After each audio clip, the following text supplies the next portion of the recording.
All right, let's dive straight into this explainer. You know that exact agonizing feeling, right? Waking up completely exhausted. Your eyes weigh a ton, and the very first thing you see on your phone is some millionaire internet guru yelling that you need a punishing 3-hour routine before dawn. It's exhausting before your day even starts. But today, we're skipping the hype and going straight to the science. We're going to look at how we can ditch those overwhelming morning trends and use actual neurobiology to start our day right. We're breaking down the absolutely critical first 120 minutes of your morning, pulling research from neuroscientists, psychologists, and neurologists to build you a real foundation for focus, clarity, and energy. We constantly see these two extremes online, don't we? On one side, there's this monk-level discipline crowd, basically saying if you're not up at 4 a.m. to meditate and run a marathon, you're just failing at life. But then, on the complete opposite end of the spectrum, you've got people hitting the snooze button over and over in the name of self-care. But here's the biological reality. Hitting snooze might feel like self-care right in that moment when you're all wrapped up in a warm blanket, but you are actually trapping yourself in a cycle of fragmented sleep. It throws your brain into a prolonged state of sleep inertia, which leaves you way groggier than if you'd just gotten up. So honestly, neither of these extremes actually serves our brain or our biology. So, instead of forcing ourselves into rigid, punishing rules, or just giving into lethargy, let's ask a much better question. What do neurochemistry and sleep science actually tell us about the optimal timeline for the first 120 minutes of our day? Because it turns out, our brains thrive on specific, predictable biological triggers, not just an arbitrary internet trend. Let's get into Section 1, the wake-up window.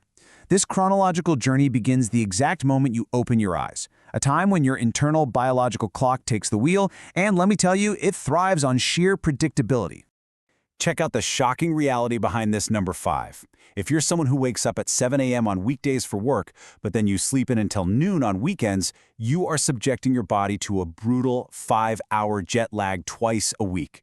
Think about that.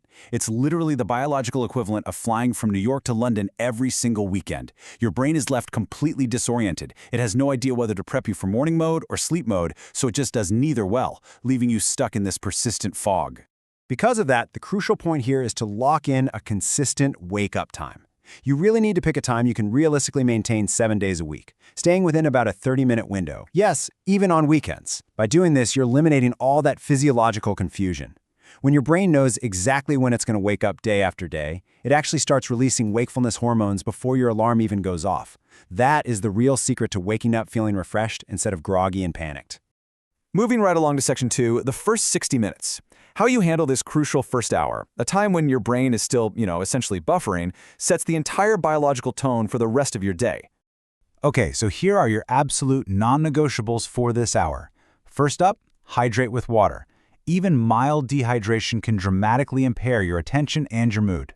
Second, avoid complex work. Research shows your brain actually needs 30 to 60 minutes to fully wake up, so save the heavy lifting for a bit later. And third, please keep that phone away. This one is so important. By checking your phone immediately, you're flooding a buffering brain with cheap dopamine and reactive stress way before it's biologically ready to handle it. Just the mere presence of your smartphone can measurably impair your working memory. You have to give your brain a chance to boot up without digital distraction. Now, look at the massive difference here between the sun and an indoor light bulb. You might think flicking on a bright living room lamp is enough to wake you up. But outdoor light, even on a completely cloudy, overcast day, is about 20 times stronger than indoor bulbs. Getting outside effectively shuts off your sleep hormone, melatonin, and triggers a healthy, vibrant morning cortisol spike that completely resets your biological clock. To your brain, indoor light is basically just twilight. So if you want a perfectly optimized start, just follow these simple steps to hit multiple biological switches all at once. Drink your water, get outside for at least 5 minutes, and ideally, try to get in 20 to 30 minutes of conversational pace exercise, like a brisk, enjoyable walk. This specific, moderate intensity releases BDNF, which acts like Miracle-Gro for your brain, literally strengthening neural connections. And the reason we say conversational pace is key here. Going too hard, too early actually diverts critical resources and blood flow away from cognitive function. That'll just leave you totally exhausted for the rest of the day instead of energized. That brings us to Section 3, mental clarity and mindfulness. While you're out there getting that outdoor light and moving your body, you can actively leverage your natural morning cortisol peak to clear out anxiety and rumination. Cortisol gets a pretty bad reputation, but this morning surge is actually designed by nature to boost your alertness. If you're someone who wakes up with racing thoughts and that heavy feeling of dread in your chest, journaling is a fantastic way to create some psychological distance from stress. But don't make it a chore. Try using this cognitive behavioral therapy rule.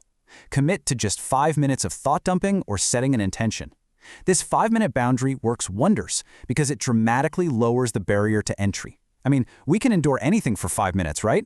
It tricks the brain out of procrastination and builds behavioral momentum. So the practice actually feels like supportive self-care rather than just another demanding task you have to check off a list.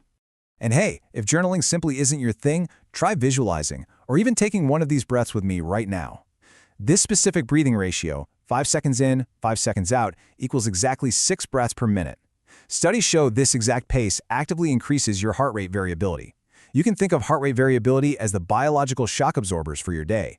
It's a huge marker for better stress management.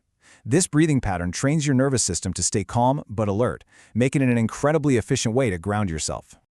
All right, Section 4, the 90-minute caffeine rule. We've arrived at the 90-minute mark.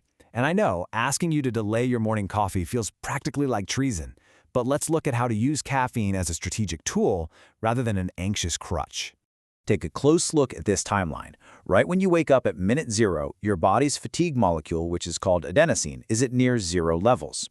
Over the next 60 to 120 minutes, it gradually starts rebuilding. Drinking coffee immediately upon waking is quite literally like popping painkillers before you're actually in pain. You really need to wait 90 to 120 minutes for that adenosine to build up so the caffeine actually has something to block. If you block the receptors before the adenosine is even there, your caffeine is going to wear off right as a massive wave of adenosine floods your system, causing that dreaded mid-morning crash. Let your natural morning cortisol peak do its job first without layering a powerful stimulant right on top of it.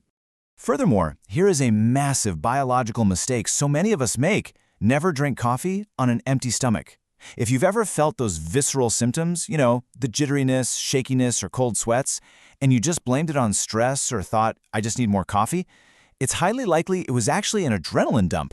Dropping highly acidic coffee into an empty, acidic stomach causes a rapid adrenaline surge that needlessly depletes your liver's blood sugar stores. Always, always hydrate and get some food in you first to stabilize your system.